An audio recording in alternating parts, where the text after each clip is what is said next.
ಕನ್ನಡ, ತಮಿಳು, ತೆಲುಗು ಹಾಗೂ ಮಲಯಾಳಂ ಚಿತ್ರಗಳಲ್ಲಿ ನಟಿಸಿ ಸೈ ಎನಿಸಿಕೊಂಡಿದ್ದ ಖ್ಯಾತ ನಟಿ ಪದ್ಮಶ್ರೀ ಪುರಸ್ಕೃತೆ 94 ವರ್ಷದ ಸಾಹುಕಾರ್ ಜಾನಕಿ ಅವರು ಅನಾರೋಗ್ಯದಿಂದ ಚೆನ್ನೈನ ಖಾಸಗಿ ಆಸ್ಪತ್ರೆಗೆ ದಾಖಲಾಗಿದ್ರು. ಆದರೆ ಚಿಕಿತ್ಸೆ ಫಲಕಾರಿಯಾಗದೆ ಅವರು ನಿಧನರಾಗಿದ್ದಾರೆ. ಅವರು 450ಕ್ಕೂ ಹೆಚ್ಚು ಚಿತ್ರಗಳಲ್ಲಿ ನಟಿಸಿ 300ಕ್ಕೂ ಹೆಚ್ಚು ರಂಗನಾಟಕಗಳಲ್ಲಿ ಅಭಿನಯಿಸಿ ಸೈ ಎನಿಸಿಕೊಂಡಿದ್ದರು.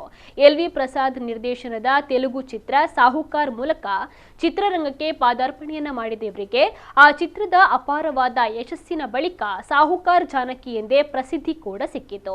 ವಲಯಪತಿ ಮೂಲಕ ತಮಿಳು ಚಿತ್ರರಂಗ ಪ್ರವೇಶಿಸಿದ ಅವರು ಡಾಕ್ಟರ್ ರಾಜ್ಕುಮಾರ್ ಅವರೊಂದಿಗೆ ನಟಿಸಿದ ಮಹಿಷಾಸುರ ಮರ್ದಿನಿ ಕನ್ನಡದ ಮೊದಲ ಪ್ಯಾನ್ ಇಂಡಿಯಾ ಚಿತ್ರವೆಂದು ಹೆಸರುವಾಸಿಯಾಯಿತು. ಹಲವು ಸ್ಮರಣೀಯ ಚಿತ್ರಗಳಲ್ಲಿ ಅದ್ಭುತವಾದ ನಟನೆಯನ್ನ ಪ್ರದರ್ಶಿಸಿದ್ದ ಇವರಿಗೆ ನಂದಿ ಪ್ರಶಸ್ತಿ, ಕಲೈಮಾಮಣಿ ಹಾಗೂ ಭಾರತ ಸರ್ಕಾರದ ಅತ್ಯುನ್ನತ ಪದ್ಮಶ್ರೀ ಗೌರವಗಳು ಲಭಿಸಿದ್ದವು. ತೆಲುಗಿನ ಅನ್ನಿಮಂಚಿ ಶಕುನಮುಲೈ ಇವರು ಅಭಿನಯಿಸಿದ ಕೊನೆಯ ಚಿತ್ರವಾಗಿದೆ.